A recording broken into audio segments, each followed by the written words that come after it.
Le Nigeria, le Canada et la Grande-Bretagne ont de nouveaux ambassadeurs au Mali. Les 3 diplomates ont présenté le lettre de créance ce matin au président de la République par intérim.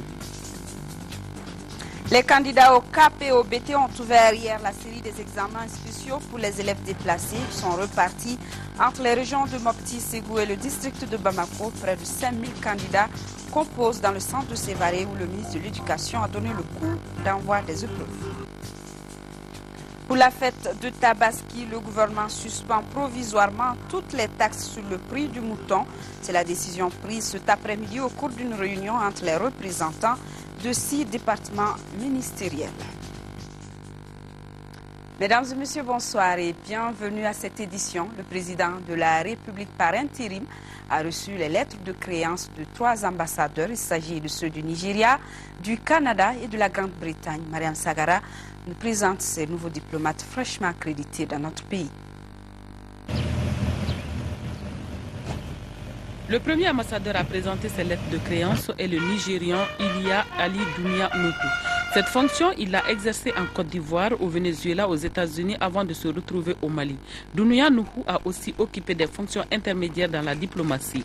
Parlant l'anglais, le français, l'espagnol, le nouvel ambassadeur du Nigeria a beaucoup travaillé dans la recherche de la paix au Libéria et dans beaucoup d'autres pays. Formé en sciences politiques, il a aussi son master en droit, en sciences sociales et en diplomatie. Le Canada sera désormais représenté par Louis de Lorimier. Il connaît déjà l'Afrique pour avoir servi en Côte d'Ivoire comme vice-consul de 83 à 85. Il s'est ensuite envolé pour la France comme conseiller à l'ambassade. De là, il va en Corée, puis au Liban quelques années après et se retrouve au Luxembourg et en Belgique. Celui qui succède à Virginie Saint-Louis est un journaliste qui a travaillé au Journal de Montréal pendant 10 ans comme directeur des programmes. Avant d'entrer à la diplomatie, il était le chef de pupitre à la presse. Celui que la reine Elisabeth II a nommé au Mali comme ambassadeur est le docteur Phil Boyle. Après son doctorat en chimie à l'université de Manchester et d'Oxford, il rejoint la diplomatie en 2002. Son aventure diplomatique commence au Yémen et l'amène en France et au Pakistan. Il a beaucoup travaillé sur la stabilité régionale, le terrorisme international, l'immigration clandestine et la prévention des conflits. C'est pourquoi ses collaborateurs affirment son enthousiasme de se retrouver au Mali pendant les moments cruciaux.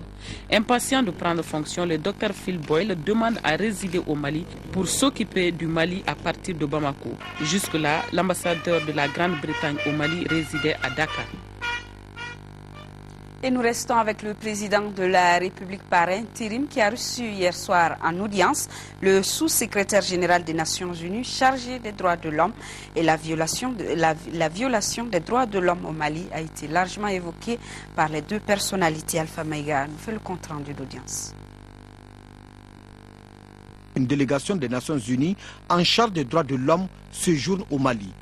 Et c'est dans la nuit de ce lundi 7 octobre 2012 qu'elle a été reçue par le président de la République par intérim. Le président a compris la position, le travail de la communauté internationale et aussi des Nations Unies. Le président est lui-même une victime des violations des droits de l'homme. En rencontrant les autorités, il reste bien entendu que ces violations des droits de l'homme ont été au centre des échanges. Tout en dénonçant, il faut punir. La crise actuelle que confronte le pays a aussi pour cause profonde certaines violations des droits de l'homme liées à la corruption, à la question de la satisfaction des besoins économiques et sociaux de la population, également des besoins des couches les plus vulnérables, qu'il y a eu des violations des droits de l'homme qui ont été commises suite au coup d'État et au contre-coup d'État. Et ces violations doivent être, il doit y avoir des investigations sérieuses sur ces violations. La porte de sortie pour le Mali aujourd'hui, c'est des investigations sérieuses sur ces violations. Droits de l'homme, c'est vrai. Les populations du nord du Mali n'aspirent qu'à une seule chose, libérer les zones occupées et vivre en paix. Le Front uni pour la sauvegarde de la démocratie et la République FDR soutient le gouvernement de transition. Ses membres l'ont fait savoir aujourd'hui au Premier ministre qui les a reçus en audience. Ainsi, pour soutenir les autorités de la transition et l'armée malienne, le FDR prévoit une marche pacifique le jeudi 11 octobre. Ibrahima Ndiaye, vice-président du FDR, à sa sortie d'audience, a été interrogé par Adama Djemdi. Nous avons noté ces derniers jours une évolution importante et significative qui est sans jambage de dire à nos frères africains de la CEDEAO, tous les amis du Mali au niveau international, que notre armée a besoin de soutien pour libérer le nord du pays. Et c'est ce qui vaut cette démarche. Ils sont venus expliquer au Premier ministre pourquoi cette marche. Deux objectifs majeurs. Soutenir le président de la République, le Premier ministre et le gouvernement malien pour dire que nous sommes avec eux. Premièrement, que notre armée a notre soutien total et ferme dès lors qu'il s'agit de la libération du Nord et pour les missions régaliennes que vous lui connaissez. Que cette armée ne sera jamais, elle n'est pas seule, elle ne sera jamais seule. Et nous sommes venus pour signifier cela et que ces périodes que nous avons devant nous ne seront peut-être pas faciles. Et elle a besoin, cette armée, de nous sentir avec elle, derrière elle. Deuxièmement, nous avons dit dès les premières heures que cette armée avait besoin de l'appui. Et c'est ce qui est arrivé. Aider l'armée aujourd'hui, c'est aider le Mali. Aider l'armée, c'est vraiment participer à la reconquête de notre souveraineté.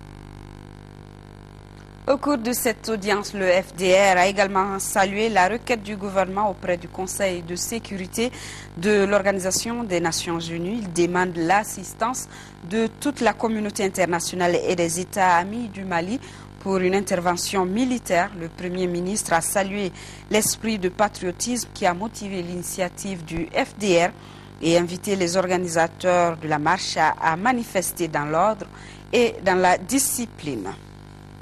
Des centaines de cartes grises et 10 000 de plaques d'immatriculation non retirées, c'est la triste réalité de la Direction générale de l'administration des biens de l'État.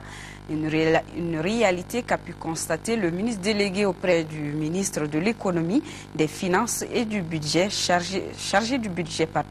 Le visiteur s'est rendu sur les 3 sites du service. Il s'agit de la section parc communément appelée garage administratif, de l'administration 6 à Dar Salam et de l'unité TP à Koulouba. Ramata Konate pour le compte rendu. Elle est fonctionnelle depuis 12 ans. Elle joue un rôle important puisqu'elle s'occupe des biens de l'État. Pourtant, elle n'est pas connue du public. Elle, c'est la Direction générale de l'administration des biens de l'État, DGAB, un service en charge du contrôle et du suivi des biens matériels et immatériels comme les bâtiments administratifs, les véhicules. Plus étonnant, c'est ce qu'on découvre une fois à l'intérieur des 3 sites du service.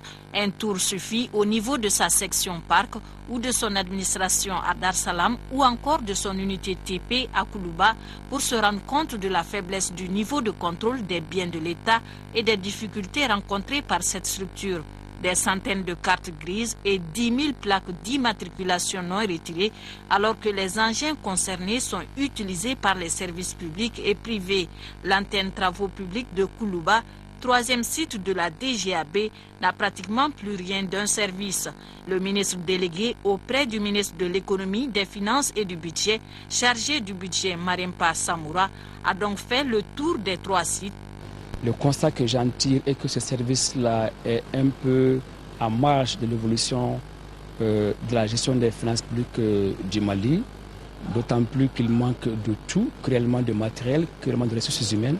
Or, c'est un service essentiel dans le dispositif de la gestion des finances publiques. Parce que c'est vrai que c'est bon de recouvrir le maximum qu'on peut recouvrir, c'est bien de dépenser le maximum qu'on peut dépenser, mais autre chose, c'est le suivi de ce qu'on achète. Or, apparemment, ce service n'assume pas pleinement les missions de suivi des biens de l'État. Les difficultés de la structure, selon son directeur général, sont de plusieurs ordres. Il y a des difficultés qui sont d'ordre structurel même. C'est que c'est une structure qui n'a pas de représentation au niveau régional propre. C'est le service des domaines qui nous représente. Mais au-delà de ces difficultés-là, je crois que la position transversale du service le nombre élevé des missions que nous avons et malheureusement l'interférence d'autres structures ou institutions de la République dans l'exercice de ces missions ont rendu un peu le travail difficile. C'est seulement en 2010, soit 10 ans après sa création, que la Direction générale de l'administration des biens de l'État dispose d'un logiciel de comptabilité matière pour recenser les biens de l'État. L'ambassadeur du Ghana au Mali était cet après-midi en visite dans les locaux de l'ORTM. Le diplomate est venu apprécier les conditions de travail des agents de l'office. Ainsi, l'ambassadeur accompagné du directeur général de l'ORTM s'est rendu à la télévision nationale. Même exercice au niveau de TM2, la deuxième chaîne de télévision de l'ORTM. La visite guidée a conduit également le diplomate ghanéen à la radio nationale et à la chaîne 2. Au cours de la visite, l'ambassadeur du Ghana a pu apprécier les efforts consentis par les responsables de l'ORTM pour accomplir les missions de la structure. Baba Dagameissa, le directeur, s'est entretenu avec son hôte du jour sur les difficultés que rencontre sa structure, surtout en cette période de crise. Au cours de cette visite, les deux personnalités ont évoqué également la bonne coopération qui existe entre le Mali et le Ghana. Les candidats au CAP et au BT ont ouvert hier la série des examens spéciaux pour les élèves déplacés. Ils sont repartis entre les régions de Mopti, Ségou et le district de Bamako. Dans le centre de Sévaré, ils sont estimés à 5000 candidats. Le ministre de l'Éducation et de l'Alphabétisation a donné le coup d'envoi des épreuves. Cette session ne concerne que les élèves déplacés. Une autre leur sera organisée dans les tout prochains mois. Le récit de nos envois spéciaux à Mopti, Brahima Koulibaly et Mohamed Diarra. Une session spéciale sera une première dans le calendrier des examens au Mali. Le contexte l'exige, la crise au nord malien. Ils sont donc environ 5000 candidats, tous examens confondus, CAP, BT, DF et BAC, à prendre part à ces examens spéciaux. Les 5000, c'est le chiffre des élèves qui composent à Sévaré. Les candidats du CAP et du BT ont ouvert le bal ce lundi. Les centres d'examen retenus à cet effet sont Mopti, Ségou et Bamako. Le ministre a donné le coup d'envoi des épreuves au lycée Amadou Ndiko de Sévaré. Toutes les conditions semblent réunies pour faire une bonne session. Depuis le mois d'août jusqu'à la fin du mois de septembre, des cours de remédiation ont été institués par le département au niveau de certaines académies, dont l'académie d'enseignement de Mopti. Les élèves ont suivi les cours, d'autres ont suivi les cours sur place dans les académies des zones occupées. Des propos corroborés par des candidats. À ma manière, je l'ai préparé. On n'a pas eu trop de complications dedans. J'ai bel et bien préparé mon examen. Je suis prêt pour faire l'épreuve de français maintenant. Le visiteur du jour ne peut afficher que sa joie de voir ses élèves sereins. Nous sommes très contents, et particulièrement en voyant le regard de ces enfants très fiers, très contents, très engagés, très déterminés et je dois dire aussi très patriotes qui ont fait un très grand déplacement pour venir se présenter aux examens. Les élèves réfugiés ne sont pas aussi oubliés. Pour ceux de l'extérieur, nous avions décidé d'organiser, nous voulions organiser un centre à Bobo-Dioulasso et puis un centre à Niamey. Et on attendait presque 300 candidats. Malheureusement, on s'est rendu compte que les cours de rattrapage n'avaient pas eu lieu. Ils n'ont pas donc bénéficié du programme. Et nous avions été très contraints, malheureusement, d'annuler, de reporter ces examens ou plutôt de leur permettre d'ajourner l'année scolaire. Le ministre Wan a visité aussi le nouveau lycée technique de Sévaré. Cet établissement n'a rien à envier à un champ 2000. Adama Wan a ensuite eu une séance de travail avec le comité d'organisation. Ici, des instructions fermes ont été données pour préparer le retour des élèves une fois les examens terminés. Et demain, les candidats au DEF entreront également dans la course. Du côté de l'État, on a débloqué plus de 500 millions de francs CFA pour l'organisation de la session spéciale d'octobre. En se rendant à Sévaré, le ministre a voulu s'enquérir des conditions dans lesquelles vivent les élèves venus des 3 régions du Nord. Adam Awan a constaté quelques difficultés liées à l'hébergement et à la restauration. Sur place, il a donné des instructions afin que ces conditions soient améliorées. Le récit de nos envoyés spéciaux. Je suis venu échanger avec vous, m'enquérir de vos conditions d'accueil, d'hébergement et de restauration. C'est en ces termes que le ministre de l'Éducation et de l'Alphabétisation s'est adressé aux milliers de candidats à la session spéciale d'octobre. Ces candidats sont venus des régions de Tombouctou, Gao et Kidal. Et c'est tout Syriens que les élèves ont accueilli le ministre, ainsi de patriotisme, d'amour et de reconnaissance à l'État malien. L'État pour qui les élèves doivent avoir les mêmes chances. Ils avaient tous le sourire, l'engagement et surtout ce patriotisme pour le Mali. Ils sont en train de le faire pour le Mali. Et je pense que s'il y a une satisfaction, c'est d'abord celle-là. Et de voir aussi qu'ils pourront enfin exercer leurs droits à l'éducation et être évalués comme tous les enfants. Derrière ce sourire se cache un dysfonctionnement dans l'organisation de cette session. Les élèves ont dit leurs préoccupations au ministre sans détour. Ils ont mis le doigt sur la nourriture. Inadmissible selon le chef du département de l'éducation pour qui l'État a débloqué un fonds colossal pour que ces examens se tiennent. Nous attendons donc de la commission d'organisation ici qu'on prenne maintenant toutes les dispositions pour que les ressources qui avaient été transférées pour que cette opération se déroule de la meilleure façon soient mises à profit et que l'on puisse utiliser toutes les ressources qui ont été transférées à cette fin-là. Et j'ai été très clair, nous ne laisserons pas un franc sur la touche. Et nous nous réjouissons vraiment de l'engagement fort du département de faire en sorte que ce défi-là soit relevé de façon exemplaire. Ils sont en train de faire le nécessaire pour que les choses se remettent en ordre. La rencontre du ministre avec les autorités régionales et le comité de gestion a permis de lever le voile sur certain nombre de choses. En tout cas, le ministre promet de faire la lumière, toute la lumière sur la gestion des fonds alloués à ces examens spéciaux. Bonne chance à tous les candidats et nous restons sur place à Mopti avec cette fois-ci le ministre de la Jeunesse et des Sports qui a procédé hier au lancement des activités de la campagne d'information et de sensibilisation des jeunes sur le VIH et le sida.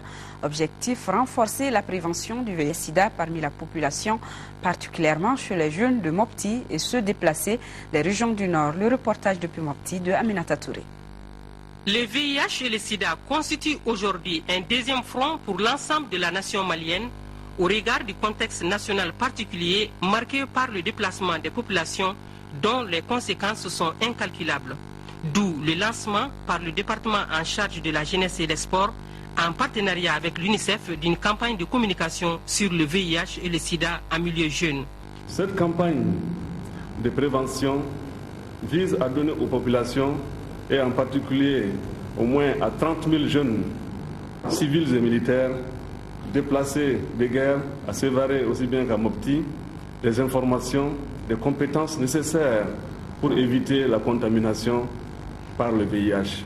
Pour diminuer sensiblement le taux de prévalence du VIH-Sida qui est de 1,4% dans la région de Mopti, cette campagne prévoit entre autres des services rapprochés de dépistage conseil du VIH, l'utilisation des radios de proximité pour la diffusion des messages et la sensibilisation de proximité par les pairs éducateurs.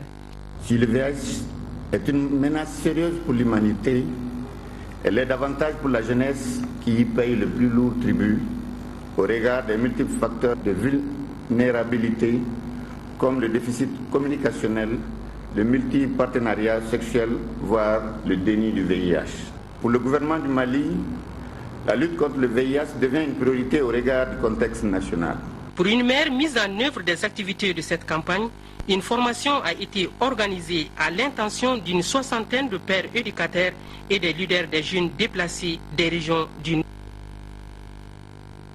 Les régions du nord du Mali et activités gouvernementales toujours dans le cadre des visites de prise de contact avec les services relevant de son département. Dr Diallo Deyama Mankatra, ministre du Travail, de l'Emploi et de la Formation professionnelle, s'est rendu au siège de l'APEJ et du FAFPA. Dr Diallo Deyama Mankatra a salué les efforts et surtout l'esprit d'équipe qui prévaut pour une meilleure atteinte des objectifs. Elle a lancé un appel à la réflexion pour des initiatives novatrices permettant une plus grande satisfaction des besoins des populations bénéficiaires des actions de l'APEJ et du FAFPA. Je vous l'annonçais dans les titres, suppression provisoire de toutes les taxes sur les prix du mouton en cette veille de Tabaski. C'est la décision prise cet après-midi au cours d'une réunion par le ministre de l'élevage et de la pêche, réunion qui a regroupé les représentants de 6 départements ministériels. Daouda Sidiki Diarra pour les détails. À quelques semaines de la fête de Tabaski, le ministère de l'élevage et de la pêche et ses partenaires se mobilisent pour que les populations aient des moutons à des prix abordables. Compte tenu de la situation exceptionnelle que nous vivons, la tenue de cette réunion pour identifier les facteurs qui favorisent le renchérissement du prix du mouton était plus que nécessaire. Qu'est-ce qui renchérit donc le prix du mouton? Il y a la problématique du transport, des lieux d'élevage jusqu'aux villes. Il y a le problème des tracasseries routières. Il y a le problème d'absence de passage des animaux pour atteindre les sites de regroupement à l'intérieur des villes. Il y a la problématique de la taxe perçue par les mairies sur chaque mouton dans les grabals. À l'issue de cette rencontre, des mesures ponctuelles ont été prises afin que le prix du mouton soit à la portée des populations. Il y a des checkpoints au nord. Aujourd'hui, pour des raisons de sécurité, des checkpoints qui ont été établis par l'armée et où, au passage des camions contenant les moutons, on débarque, on décharge les moutons, après on les recharge. Nous avons dit qu'il vaut mieux qu'à l'embarquement des moutons, n'est-ce pas, que ce point, il y a un poste de contrôle à l'embarquement des moutons et que ces camions soient convoyés jusqu'à leur lieu de destination au lieu de les débarquer à chaque 50 mètres à la route. Ça, c'est une mesure que nous allons voir, n'est-ce pas, avec l'armée. La deuxième mesure que nous proposons, c'est de suspendre la perception des taxes sur les moutons au niveau des grabals, au moins pendant la période de la Tabaski, c'est-à-dire 2 semaines avant la Tabaski et 1 semaine après. En ce qui concerne le transport, le ministère des Transports va examiner la possibilité de cesser la perception de toute taxe sur les routes pendant les 3 semaines indiquées. Au-delà des mesures préconisées, le ministère a entrepris d'organiser des ventes promotionnelles de moutons dans des endroits à travers les pas des eaux. Sans nul doute, l'approvisionnement de la population en moutons de bonne qualité et à des prix raisonnables est aujourd'hui une préoccupation majeure du département de l'élevage et de la pêche.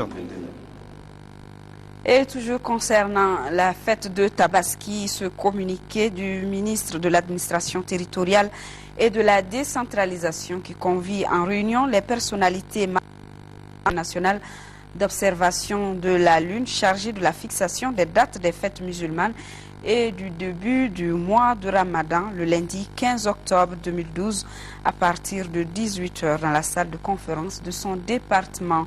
Il est par ailleurs demandé aux imams des mosquées à tout fidèle qui apercevrait le croissant lunaire Zul-Hijja ou Selibakalo d'en aviser la commission locale d'observation de l'une de sa circonscription qui à son tour informera après vérification la commission nationale avec précision des noms, adresses et qualité des témoins. Les lignes téléphoniques numéro 20 22 42 12, 20 22 42 67, 20 22 34 09 seront disponibles pour toute communication éventuelle avec la commission nationale. Le Mali, à l'instar des autres pays, célèbre demain, mercredi, la journée internationale de prévention des catastrophes. Le thème retenu cette année par l'Organisation internationale de la protection civile est « Les femmes et les filles, les forces invisibles de résilience ». Cette journée est une occasion d'information et de sensibilisation sur l'importance de l'intégration de la prévention des risques de catastrophes dans nos politiques et stratégies de développement. Écoutons un extrait du message du ministre de la Sécurité intérieure et de la Protection civile, le général Tiefin Konaté, des propos recueillis par Boubacar Sissoko. Ces 10 dernières années,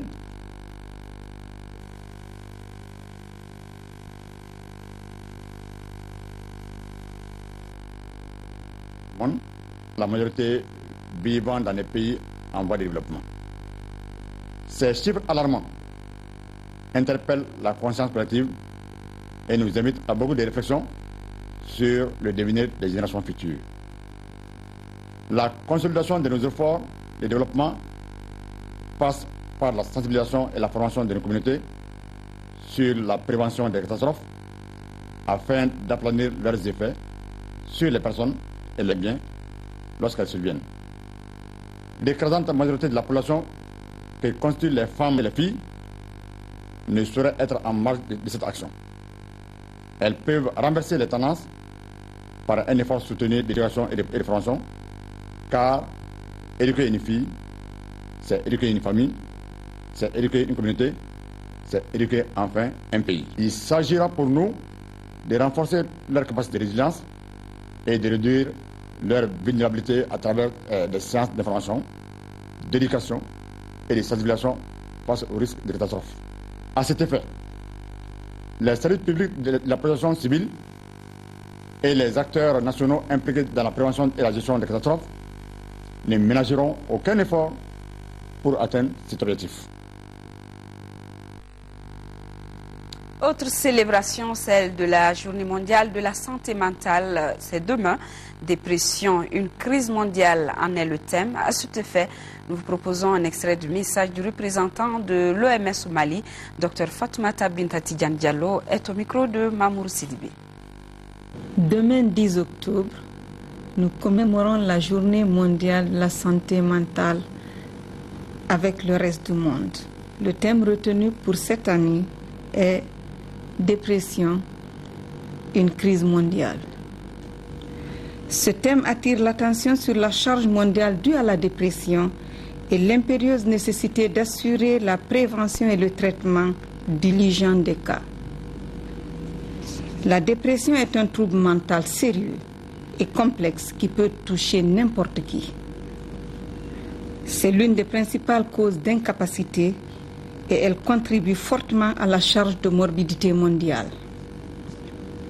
Les principales causes de dépression comprennent l'usage nocif de l'alcool et la consommation des drogues, les difficultés économiques soudaines, la violence, les guerres et le déplacement des populations. Selon les estimations, près de 300 millions de personnes sont atteintes de dépression dans le monde. Les données sur la prévention de la dépression dans la région africaine sont très limitées. Mais des études isolées indiquent que dans certaines parties de la région, la dépression touche environ 3% de la population. La prévention de la dépression est possible si les problèmes émotionnels et comportementaux sont détectés dans l'enfance et l'adolescence. Et nous poursuivons cette édition avec le parti SADI, Solidarité africaine pour la démocratie et l'indépendance, qui salue la victoire historique massive du candidat Hugo Chávez Frías à l'élection présidentielle du 7 octobre au Venezuela. Le parti SADI souhaite au président Hugo Chávez Frías et au peuple vénézuélien des succès encore plus éclatants dans la voie de la construction du socialisme et dans la préservation des conquêtes sociales de la révolution bolivarienne.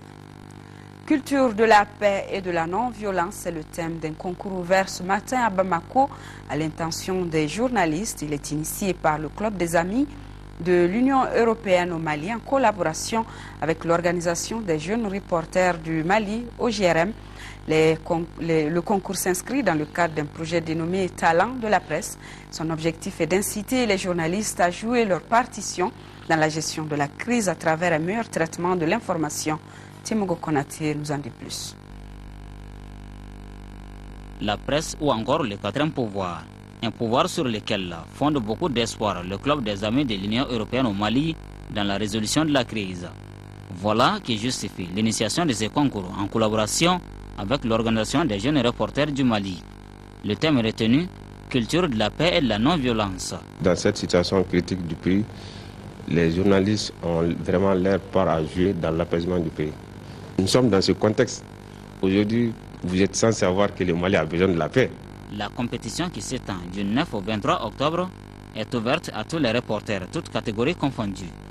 Elle se situe dans le cadre d'un projet intitulé Talent de la presse première édition. C'est un concours qui a une spécificité, c'est que c'est adressé aux jeunes reporters, disons les journalistes et reporters, Il ne s'agit pas des chroniqueurs, des analystes. C'est pour permettre aux journalistes de mettre en exergue des journalistes. Nous ne pouvons que nous réjouir avec l'organisation de ce concours, d'autant plus que le gros du travail dans les rédactions revient à nous, reporters, nous qui sommes sur le terrain. Et j'espère que ça va susciter, ou du moins conforter, un certain nombre de vocations parmi les jeunes, puisqu'on sait à quel point c'est difficile au Mali de se lancer dans la profession. C'est difficile partout dans le monde entier, mais particulièrement au Mali, où on n'avait pas toujours la possibilité de bénéficier de formations appropriées. Les conditions de participation sont simples. Les journalistes de la presse écrite doivent avoir publié un article d'au maximum 6000 mots, tandis que ceux de la presse audiovisuelle doivent avoir diffusé un élément de maximum 6 minutes 30 secondes. Solidarité à l'endroit des populations des régions du Nord, plus de 9 millions de francs CFA, c'est la valeur de 500 kits offerts aux femmes et filles déplacées du Nord par l'association des juristes maliennes. Ces kits sont composés de seaux de pain, de produits d'hygiène et seront repartis entre les déplacés du Nord à Bamako, Mopti et Kati. Le don entre dans le cadre du mois de la solidarité et de la lutte contre l'exclusion. Voilà donc ce don de l'association des juristes maliens aux populations déplacées des régions du Nord à Mopti, Bamako et Kati. De la littérature, l'Institut français de Bamako a abrité hier soir la cérémonie du lancement du livre de Florent Mazzoleni intitulé « Musique moderne et traditionnelle du Mali ». Il résume toutes les potentialités culturelles dans le domaine de la musique de l'indépendance à nos jours. La cérémonie, qui avait un caractère festif, s'est déroulée en présence de nombreux responsables administratifs et culturels. Garibou Pérou était présent. Musique moderne et traditionnelle du Mali, c'est l'intitulé d'un livre dont l'auteur s'appelle Florent Mazzoleni. Ce livre, en 176 pages, raconte l'histoire de l'ensemble instrumental du Mali, des biennales, des orchestres régionaux, des figures historiques, des radios Mali, bref, le livre fait du Mali, l'un des pays d'Afrique où la tradition musicale est la plus fertile. Nous sommes effectivement dans un pays qui est un pays de l'oralité. Il y a beaucoup de richesses, notamment dans le domaine culturel, artistique, qui reste dans le domaine de l'oralité. L'initiative qu'a prise M. Florent en écrivant ce livre est à saluer. Elle est à saluer parce que d'abord elle a permis de remettre à la surface des œuvres artistiques extrêmement importantes de notre patrimoine culturel. Les musiques maliennes sont authentiques, elles sont l'affirmation de la grandeur du Mali. Du coup, elles sont des valeurs universelles. C'est comme s'il y a une décharge électrique qui était passée. Et je me suis dit, mince, il y a quelque chose qui se passe là. Et petit à petit, enfin c'est pas petit à petit, parce que avec beaucoup de passion et d'intérêt et de curiosité, je me suis lancé dans les recherches sur la musique malienne. Florent Mazzoleni a déjà écrit 28 livres, parmi lesquels l'Odyssée du rock, l'épopée de la musique africaine, rythme d'Afrique Atlantique, Salif Keïta, la voix du Mandingue. Pour illustrer ce lancement, l'écrivain organisera une conférence débat émaillée de concerts ce jeudi et vendredi à l'Institut français de Bamako. Et sur ce, s'achève cette édition. Demain, 10h-13h, vous seront présentés par Sira Bachili. Je serai là, s'il plaît à Dieu, pour les éditions du soir. N'oublions pas nos parents des régions du Nord vivant sous occupation. Bonsoir et bonne suite de nos programmes.